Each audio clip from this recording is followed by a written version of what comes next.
Crime બ્રાન્ચે હાર્દિક પટેલની ધરપકડ કરવાનો ઇનકાર કર્યો છે।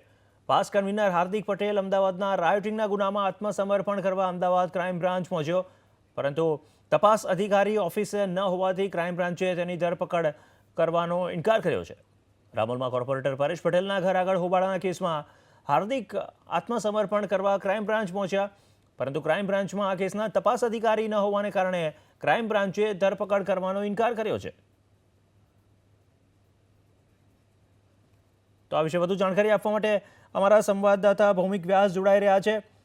ભૌમિક, હાર્દિક આત્મસમર્પણ કરવા માટે તો પહોંચ્યા છે, પરંતુ હવે મામલો બની રહ્યો છે કે તપાસ અધિકારી ન હોવાથી ક્રાઇમ બ્રાન્ચ ધરપકડ નથી કરી રહ્યું। શું મામલો બની રહ્યો છે?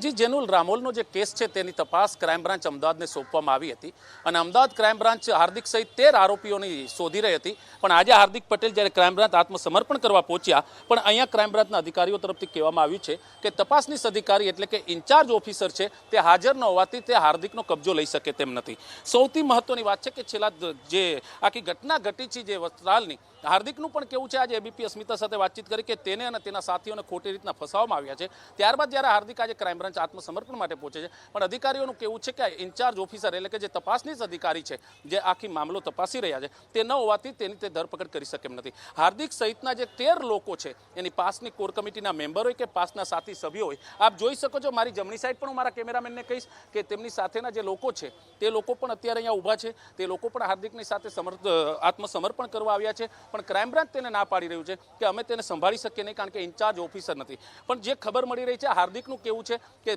તે પોતે જ્યારે તેને ગુનામાં આરોપી તરીકે દેખાડવામાં આવ્યા છે તો તે પોતે પોતાની બેગ લઈને આવ્યા છે અને તે પોતે આત્મસમર્પણ કરવા માગે છે, તે પોતાની ધરપકડ આપવા માગે છે, પણ ક્રાઇમ બ્રાન્ચ અત્યારે ના પાડી રહ્યો છે। તો આખો મામલો છે તે ક્યાંક ને ક્યાંક નાટકી મોડ લઈ રહ્યો છે। હાર્દિક પટેલ અને તેના સાથીઓ અત્યારે અહીંયા ઊભા છે અને રાહ જોઈ રહ્યા છે કે ક્રાઇમ બ્રાન્ચ ક્યારે તેનો કબજો લે, પણ ઇન્ચાર્જ ઓફિસર હોવાથી હજી વાર લાગી શકે તેમ છે। કોઈ સ્પષ્ટ જવાબ નથી કે તપાસનીશ અધિકારી ક્યારે આવશે અને ક્યારે હાર્દિક પટેલનું જે આત્મસમર્પણ છે તે ક્રાઇમ બ્રાન્ચ પોતાના કબજામાં સંભાળશે અને ત્યારબાદ આગળની કાર્યવાહી કરશે।